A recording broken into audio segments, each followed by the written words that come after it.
자, 교과서 34페이지입니다.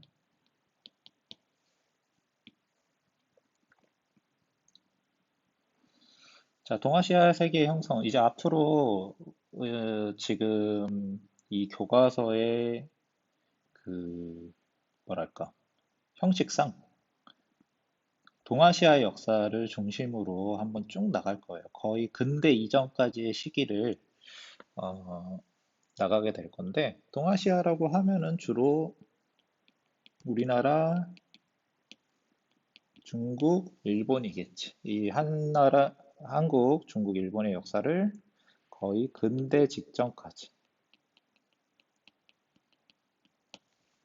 그러다 보니, 아무래도 세계사에서의 비중은 중국의 비중이 높을 수밖에 없기 때문에 중국 얘기가 주로 나오는데, 우리나라와 일본의 역사도 나옵니다. 그래서 이거는 작년에 동아시아사를 배운 사람이라면 좀 더 이해가 잘 될 겁니다. 왜냐면 사실상 똑같은 내용이 나올 거니까. 자, 그럼 내용을 봅시다. 자, 춘추전국 시대의 발전. 그러니까 지금 중국의 역사가 어떤 식으로 흘러가냐면, 이것도 여러분들이 좀 잘 알아두면 좋은데, 중국 최초의 왕조는 하나라지. 그 다음에 상나라, 주나라까지 배웠단 말이에요. 그럼 이 주나라가 힘이 약해져서, 그 다음에 전개되는 시기가 춘추전국 시대가 되는 거예요. 이걸 끝내는 나라가 진이 되는 거고, 그 다음에 진나라가 일찍 망한 다음에 다시 통일한 나라가 한나라가 되는 건데, 춘추전국 시대에는 주나라가 약해진 시기입니다. 그러니까 주나라가 명맥을 유지하기는 하는데 거의 전국시대 중반까지는 살아남았다가 그때 가서 망하는데 이미 춘추전국 시대가 되면은 주나라의 영향력은 사라지게 되는 시대인 거지. 그럼 주나라가 왜 이렇게 약해졌느냐? 자, 내용을 봅시다. 주나라는 시간이 지날수록 왕실과 제후 간 혈연적 유대가 약해지고 제후 세력이 강해졌다. 혈연적 유대가 약해졌다라는 건 봉건제의 핵심이 이 혈연적 유대로 이어져 있는 거. 봉건제라는 거는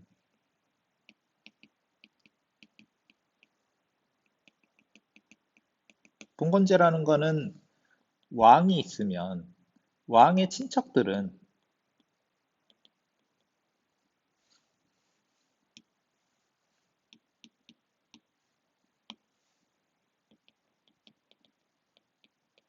친척들이 제후가 되겠지. 근데 이게 세월이 지나면 어떻게 될까? 처음에는 굉장히 가까운 친척들이었을 거야. 그지? 거의 형제 아니면 사촌 요 정도 그 뭐지? 관계였겠지. 근데 이게 시간이 지나서 왕이 뭐 1대, 2대, 한 10대까지 이어졌던 거. 그럼 이 친척들의 직계 자식들이 제후를 물려받았겠지. 그럼 촌수가 점점 멀어지겠죠. 거의 뭐 10촌, 12촌, 18촌, 30촌 이런 식으로 벌어진단 말이에요. 그 정도로 촌수가 멀어지면 남남이나 다름없단 말이지. 그래서 혈연적 유대가 약해졌다라고 얘기하는 거예요. 한 몇백 년 전에 우리 조상님이랑 왕 조상님이랑 형제였다는 거지. 그게 무슨 의미가 있겠어. 200년, 300년이 지난 다음. 그리고 또 하나, 외곽에 있던 제후 세력이 강해집니다. 이건 왜 그렇게 되냐면,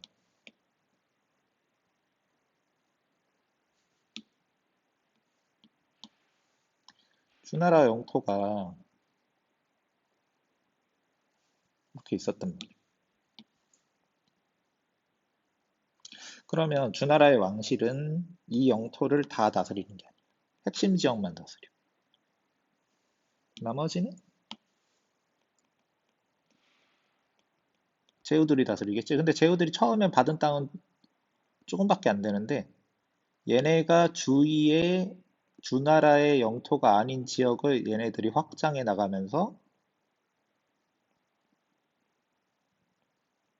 주나라 왕의 영토는 거의 그대로인데 얘네들의 세력이 커지게 되는 거지. 그래서 얘네들이 힘이 세지니까 굳이 왕의 말을 왕의 말을 듣지 않는다는 거예요. 왜냐면 힘이 더 세니까 이 제후들의 힘. 그래서 제후 세력이 강해지니까 봉건제가 약화가 되는 거지. 땅을 나눠주는 대신에 제후들이 주나라 왕의 말을 잘 들어야 이게 봉건제가 유지가 되는 건데 그렇게 만들려고 뭐 예법도 만들고 종법제도 했는데 이게 다 안 통하게 되는 거지. 거기에 주나라 왕실도 8세기경에 내란과 이민족의 침입으로 약해져서 수도를 동쪽의 나급으로 옮겼다. 이렇게 얘기합니다. 그러니까 주나라가 안 그래도 제후들을 제어하기가 힘든데 이민족의 침입으로 약해져 버린 거야. 이 이민족을 뭐라고 부르냐면 그때 쳐들어온 이민족이 견융이라는 종족이래. 이름이 그래. 그 이민족 이름이 견융. 그래서 수도를 동쪽의 나급으로 옮겼다. 수도를 남쪽으로 옮겼기 때문에 이때부터의 수도를 나급으로 옮긴 이후에 주나라를 동주라고 불러. 그러면 그 전에 수도를 옮기기 전에 주나라는 서주라고 부르는 거지. 그러니까 요때를 주나라가 그래도 좀 명맥을 유지하던 시기, 이때를 서주시대라고 부른다면 약해진 시기는 동주라고 부르고 동주가 됐다고 얘기하고 이렇게 약해지니까 이미 제후들 제어는 안 되기 때문에 춘추전국 시대가 시작됐다 라고 생각을 하면 되는 거예요. 그래서 이때부터 진나라가 통일하기 이전까지를 춘추전국 시대라고 부릅니다. 그러면 이게 수도를 옮긴 시점이 언제냐? 기원전 770년. 진나라가 통일할 때는 221년. 거의 500년 넘는 시기가 춘추전국 시대라고 얘기를 하는 거지. 자, 그 다음에 여러분들은 춘추시대와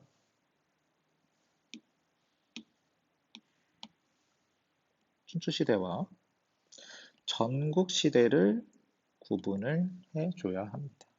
자, 춘추시대의 핵심 단어는 춘추오패, 그리고 주 왕실을 받들고 오랑캐를 물리친다는 명분, 이 두 개.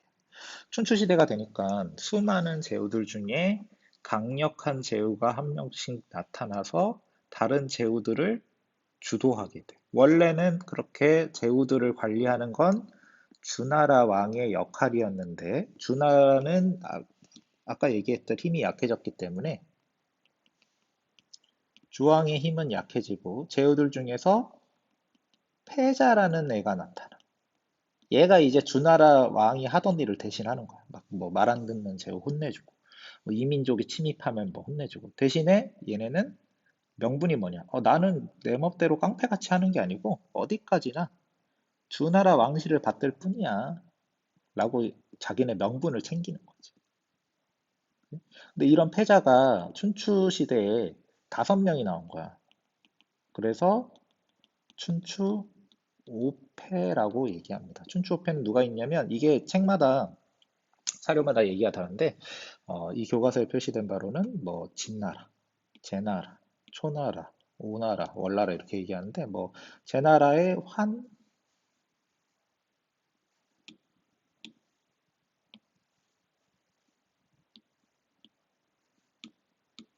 제환공, 진나라의 뭐 문공, 그러니까 사람이지. 그다음에 초나라의 뭐 장왕, 오나라의 뭐 부차, 월나라의 월나라 누구였지? 그치, 구천, 뭐 이런 사람들을 얘기합니다. 이런 이름까지 외울 필요는 없지만 춘추 시대에 그러니까 이렇게 지금 빨간색 동그라미로 표시가 되어 있는 나라들은 춘추 오패인 거지.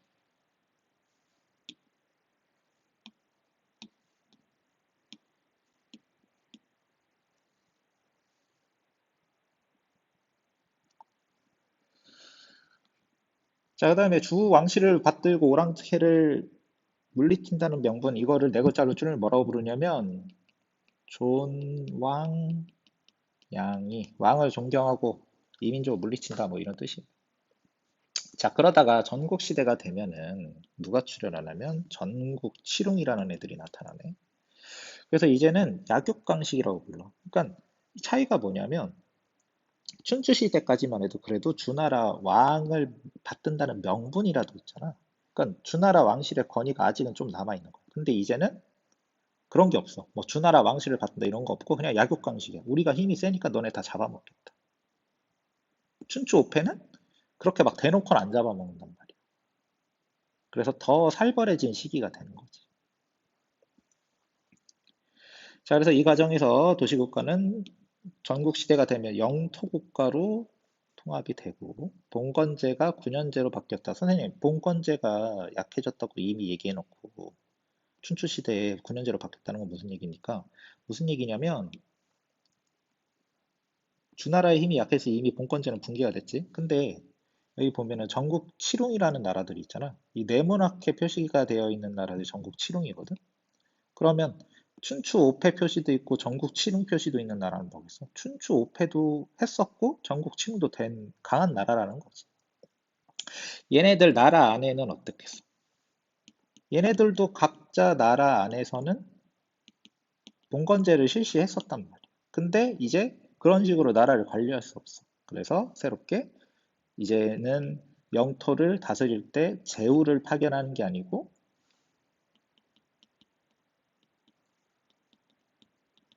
제후를 파견해서 대대로 다스려라.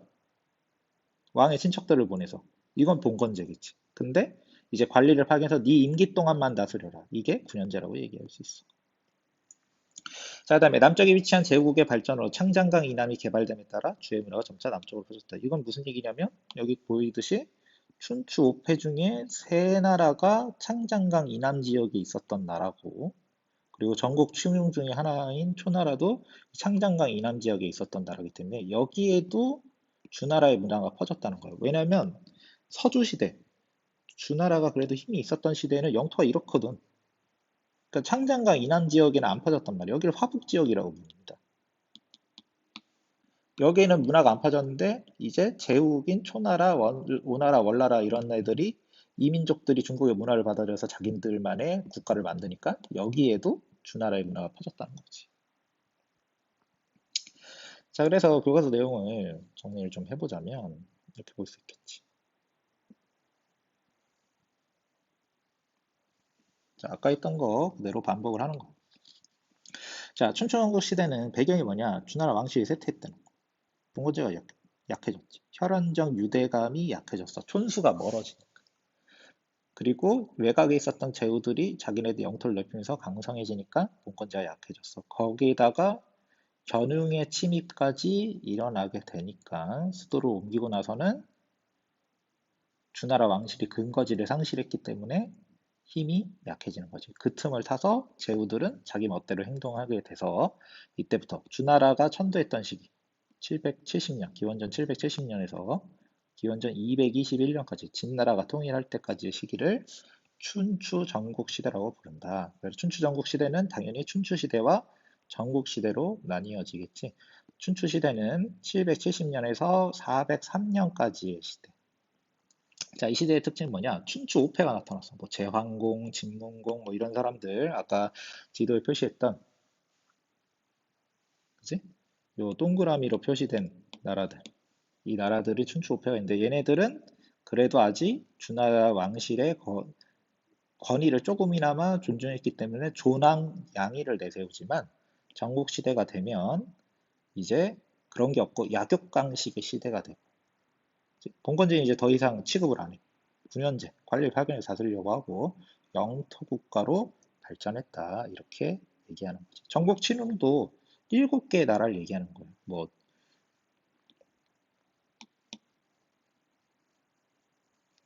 여기 네모나게 쳐진 나라. 그지? 7개인지 볼까? 7개. 진, 미, 조, 한, 초, 제, 연. 순서 아무나 해도 상관없지만 7개 나라가 있잖아. 그래서 전국 칠흥이라고 부르는 거지. 얘네들끼리 약한 놈은 먹힌다. 이런 정신으로 치열하게 싸우게 됩니다.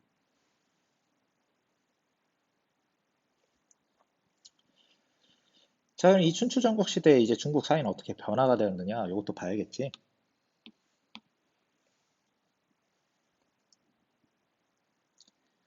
자, 춘추전국 시대에는 제후들의 부국강병체로 사회, 경제, 사상 면에서 커다란 발전이 있었다. 부국강병이 우선이었단 말이야. 왜? 살아남아야 되니까, 이제는. 주나라 왕실이랑 사이좋게 지내서 뭐 예법과 종법을 지켜서 이제는 그게 국가 관리가 안 되는 거지. 자, 이 시기 사회 변화에 가장 큰 영향을 미친 것은 철기의 사용이었다. 자, 철기를 사용해야 되니까 철제 농기구가 사용되고 우경이 시작되면서 농업 생산량이 많이 늘었다는 거야. 이게 무슨 얘기냐면 춘추 전국 시대가 되면서 철기를 사용하게 됐다는 거지. 철기의 장점 뭐냐?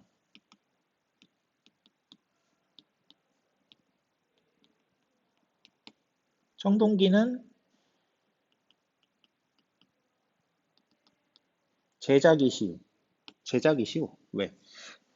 금속을 가공하려면 녹여야 되는데 청동기는 낮은 온도에서도 녹는단 말이야.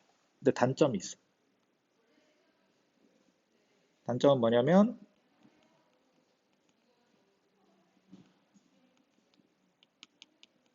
재료가 귀해. 재료만 있으면 만들기 쉬운데 제작이 어렵단 말이야. 철기는? 철기는 제작이 어려워. 왜? 불을 아주 온도를 높여야 녹거든. 한 3000도는 돼야 녹는데. 근데 3000도는 무슨 모닥불 피워서 나올 수 있는 온도가 아니거든. 특수한 기구를 만들어야 돼. 뭐 풀무 뭐 이런 걸 만들어야 된다고. 화로와 풀무를 만들어야 되는데 그런 기술이 처음에 없었던 거지. 근데 일단 만들 수만 있으면 재료는 어디나 다 있어. 우리 지구상에 가장 많은 금속이 철기야. 뭐 강에 뭐 바닷가에선 사철이 있고 산을 파면 철광석이 나온단 말이야. 그래서 재료가 흔하단 말이야. 근데 제작이 어려웠던 이 철기 제작 기술이 춘추 시대가 되면 만들 수 있다는 얘기지. 그러면 재료가 흔하니까 청동기는 재료를 구해도 이거 가지고는 무기, 기존품만 만들 수 있어. 귀한 거니까. 근데 철기는 어떨까? 철기는 무기 말고도 일상용품도 만들 수 있겠지. 재료가 흔하니까 만들 수만 있으면. 그래서 철제 농기구를 만들 수 있게 된다면 청동제 농기구는 만들지 않아. 만들 수 있을지는 몰라도 너무 그 귀한 거 가지고 농기구를 만들지는 않는다는 거지. 자, 우경은 뭐냐? 소를 이용해서 농사를 짓는다. 사람보다 소가 힘이 세잖아. 그래서 토지개간과 관계가 쉬워졌다는 거. 농업 생산량이 많이 늘었어. 그럼 농업 생산량이 많이 늘면 사람들이 농사를 짓고 나서 갖다 팔 물건들도 많이 생기고 또 옛날에는 10명이서 농사를 지어서 10명이 먹고 살았다면 이제는 7명이서 농사를 지어도 10명이 먹고 살 수 있으니까 나머지 3명은 다른 일을 하겠지. 그래서 다른 산업이 발전하게 되는 거야. 제철업, 제염업, 직물업 이런 상업들이 발전하고 그래서 이제는 대도시까지 나타난다. 왜냐면 모두가 농사를 지어야 되는데 다 농촌에 살아야 되니까 큰 도시가 등장하기 힘들겠지. 하지만 농업 생산량이 늘어나서 농사를 안 지어도 다른 직업을 하는 사람들이 많기 때문에 인구가 막 30만, 40만, 50만, 100만 되는 대도시가 등장하게 되는 거지. 그래서 그렇게 되는 거고. 자, 상업이 활발해졌기 때문에 화폐가 유통되었다. 그래서 나라의 수가 7개이기 때문에 이 나라에서 각자 쓰는 화폐가 달랐단 말이야. 여기는 안 나오고 어디에 나오냐면 여기 보면 전국시대 각국의 화폐 이래가지고 나온단 말이지. 그러니까 나라마다 다양한 화폐를 사용했다는 거야. 나중에 진나라가 하나로 합치지만.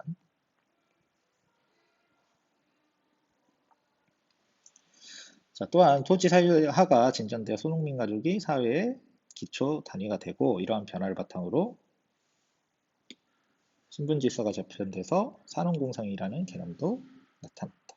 그리고 전쟁의 규모도 엄청나게 커질 수밖에 없지. 철기가 흔해지니까 옛날에 청동기 가지고 싸울 때는 청동기를 다 나눠줄 수가 없잖아. 근데 이제는 철기를 사용하니까 군대 규모가 엄청나게 많이 늘어나는 거예요. 뭐 한 번 싸우면 3, 40만은 막 10만 명은 막 기본으로 동원한단 말이에요. 자, 그다음에 철제 무기를 사용하게 되니까 전쟁의 주력이 전차에서 기병과 보병으로 바뀌게 됐다. 그래서 전쟁을 하면은 원래는 귀족들끼리만 싸웠는데 기병과 보병으로 바뀌어 가니까 특히 일반 백성들은 보병으로 전쟁에 참여하겠지. 그러다 보면 사회적 지위가 형성된다. 어쩌다가 공을 계속 세우는 사람들이 나올 거야. 그지? 그럼 그런 사람들의 사회적 지위가 향상되는 거지. 여러분들 막 만화 중에 남학생들은 막 킹덤이라는 만화 있잖아요. 그게 딱 그 얘기지. 그치? 만화니까 뻥이 많겠지만 거기에 뭐 이신이라는 애가 나오잖아. 얘가 그냥 평범한 애였는데 전쟁터에서 계속 공을 세우면서 점점 지위가 높아지지. 그게 극단적인 예지만 그런 걸 생각하면 춘추 시대에 이 평민의 지위가 높아진 경우가 있었다라는 거야. 그래서 이것도 정리를 하자면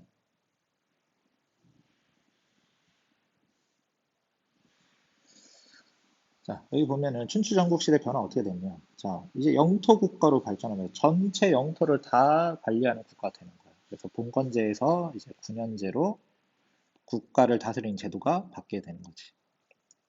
자, 그 다음에 아까 얘기했듯이 철제 농기구를 사용하게 돼. 그 다음에 소를 이용해서 우경을 보급하게 되니까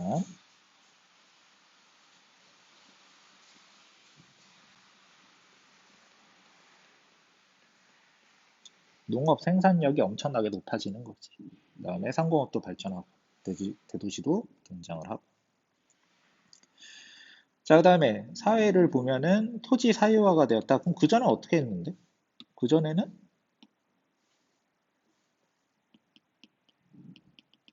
공동 소유하는 경우가 많았어. 그러니까 공동 소유가 다른 게 아니고 마을에서 공동으로 소유한 토지를 다 같이 막 경작한다. 이렇게 되는데 농업 생산력이 높아지니까 이제는 우리 가족끼리도 농사를 지으면 다 먹고 살 수 있겠는데? 그래서 토지 사유화가 일어나게 되는 거고, 그 다음에 농업의 단위도 이제 마을 전체가 다 같이 농사를 짓는 게 아니고 농민 가족 하나가 그냥 자기네 먹고 살 농지를 경영할 수 있게 되는 거지. 그래서 전쟁의 양상도 아까 얘기했듯이 변화가 되는데 원래는 춘추 시대까지만 해도 초기까지만 해도 귀족들이 끄는 전차끼리 싸우는 거. 귀족들만의 싸움이었겠지 전쟁. 근데 철제 무기를 사용하게 되면서 보병과 기병 중심으로 사회가 그 전쟁의 양상이 바뀌게 된다는 얘기야.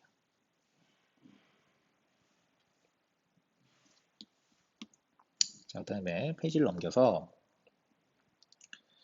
자, 제자백과의 출현을 한번 봅시다. 제자백과를 공부를 할 때는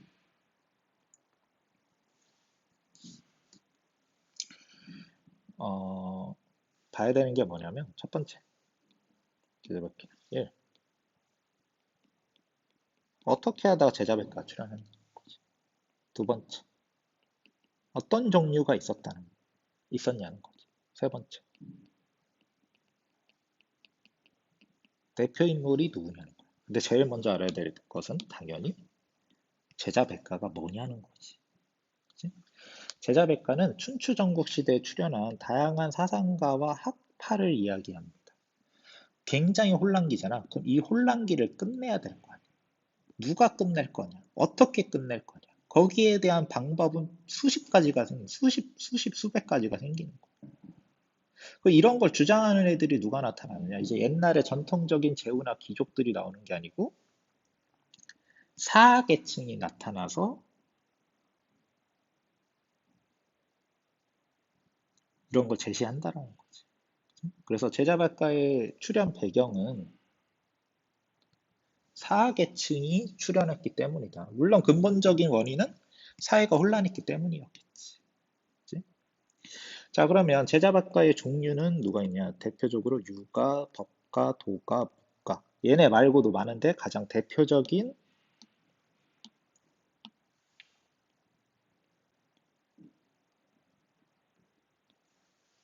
사상은 유가, 법가, 도가, 묵가 등이 있는 거예요. 그러면 이걸 공부할 때 여러분들은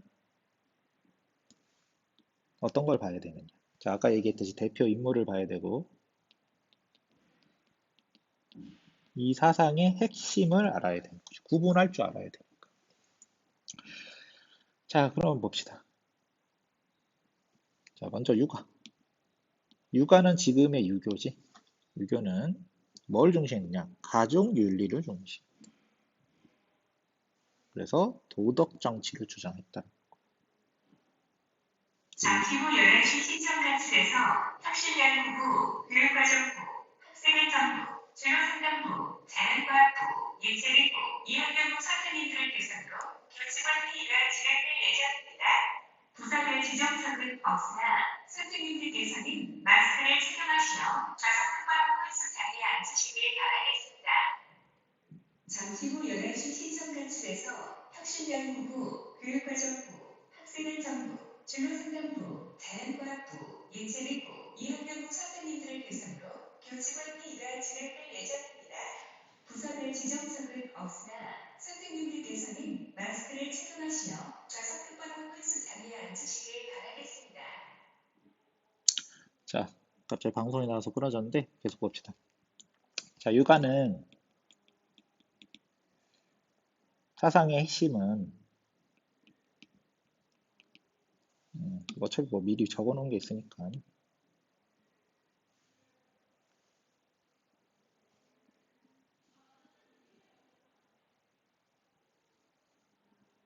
이걸 보면 되겠지? 그치? 얘네들은 도덕 정치를 주장한 거야. 그 다음에 가족 윤리도 중시를 하고. 가족 윤리는 뭐냐? 그러니까 아버지 말을 아들이 잘 들어야 되듯이 사회에서도 윗사람의 말을 아랫사람이 잘 들으라는 거죠. 그럼 사회가 안정된다. 그래서 가족 윤리를 중시하는 거예요. 세상의 중심이 가족이라고 생각했기 때문에 여기서 출발한다. 그래서 유교 사상의 핵심적인 말 중에 하나가 이런 말이죠. 군, 사, 구, 일체.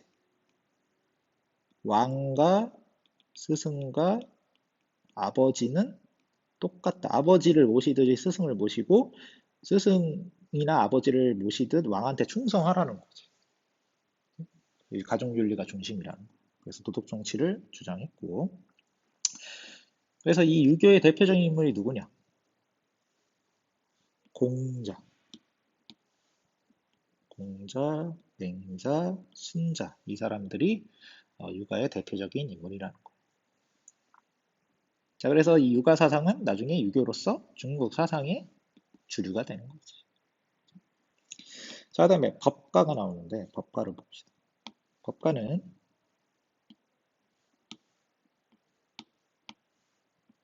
핵심 인물이 누구냐? 상한과 한비자가 핵심 인물이야. 그럼 얘네들은 이름부터 법가니까, 그지? 법률을 강조하게 되는 거지. 법이 제일 중요해. 그리고 법을 당시엔 누가 만들었냐면 왕이 만들잖아. 그래서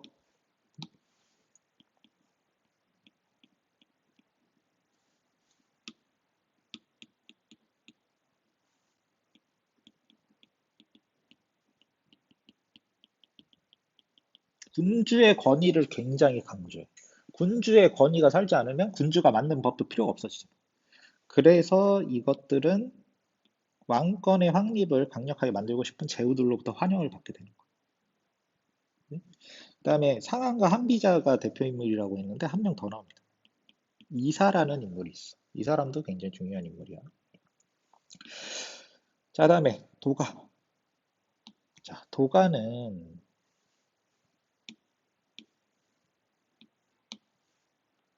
어디에 영향을 미치냐면 얘네들의 주장 핵심이 무의자연을 주장.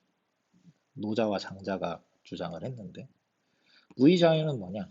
뭘 자꾸 인위적으로 뭘 하려고 하지 말라는. 그래서 정신적인 자유를 얻어라. 네 자꾸 세상을 막 네 멋대로 하려고 하면 힘들다. 그 다음에 자연과 같이 살아라. 자연스럽게. 이런 걸 주장하는 건데 이런 거는 이제 아무래도 정치에 영향을 미치기는 좀 어렵겠지. 대신에 중국인의 자연관이나 회화 시 등에 영향을 미쳤다. 그 얘기는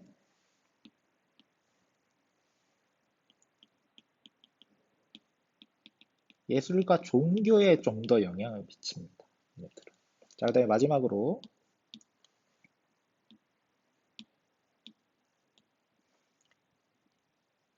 자, 묵가라는 사상이 나오는데 자, 대표적인 인물은 묵자. 자, 얘네들이 주장하는 건 차별 없는 사랑이다. 차별 없는 사랑이 뭐냐? 예를 들면 지금 전국 시대가 어때? 전국 시대는 지금 여러 나라가 갈라져 싸우고 있는 시대지. 그러니까 자기 나라 좋은 일만 하지 말고 나라의 소속에 관계없이 서로 차별 없이 사랑을 하면 이 혼란기가 끝나지 않겠냐. 뭐 이런 걸 주장을 하게 되는 거예요. 그래서 이것도 요약해서 좀 구분을 해보자면 이렇게 나와 있지. 자, 제자백과의 출현은 아까 얘기했듯이 사계층이 출현하는 거야. 얘네들이 이제 공부를 많이 한 애들이 나타나서 이 혼란기를 내가 끝내러 왔다. 어떻게 끝낼 거냐. 그래서 크게 한 100가지가 되는 사상 중에서 대표적인 게 유가, 법가, 도가, 육가가 있는데 유가는 공자, 맹자, 순자 이 세 명이 대표적인 인물이고 물론 공자가 제일 중요하겠지.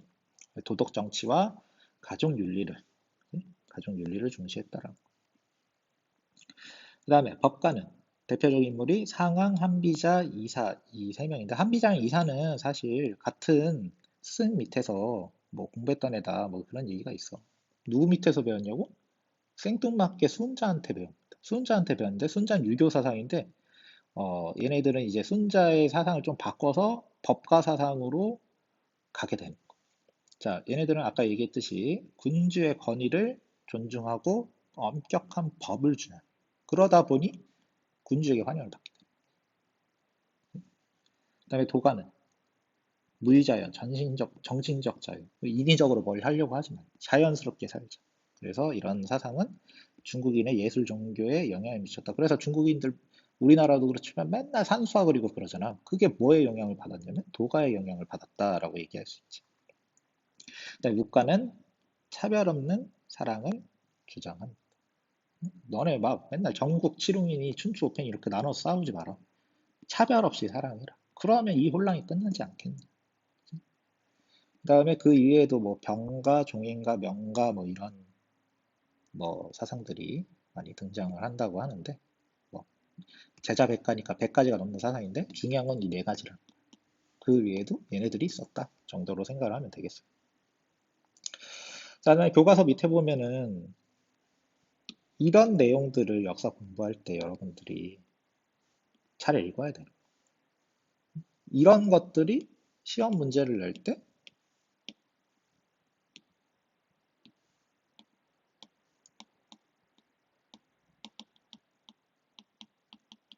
실제 자료가 되는 거지. 그럼 여러분들은 이걸 읽고 이것은 지금 여기에 이 본문만 보면 도가라고 안 써져 있어. 당연히 노자라고도 안 써져 있어. 뭐 예술 종교에 영향을 줬다 이런 얘기도 없어. 이걸 읽고 이게 도가구나. 도가는 대표적인 인물이 노자 장자지. 예술의 중국인의 예술과 종교 간에 영향을 줬지. 이렇게 나와야 되는 거야. 여기서 도가의 특징을 여러분들이 뽑아낼 줄 알아야 돼요. 육아도 마찬가지. 여기 보면 육아라고 안 적혀 있잖아. 힘으로 남을 복종하게 하면 힘이 부족해서 복종한 것이 마음으로부터 복종한 것이 아니다. 덕으로서 남을 복종하게 하면 마음으로부터 기뻐하며 진정으로 복종하게 된다. 여기서 힌트는 뭐겠어? 덕.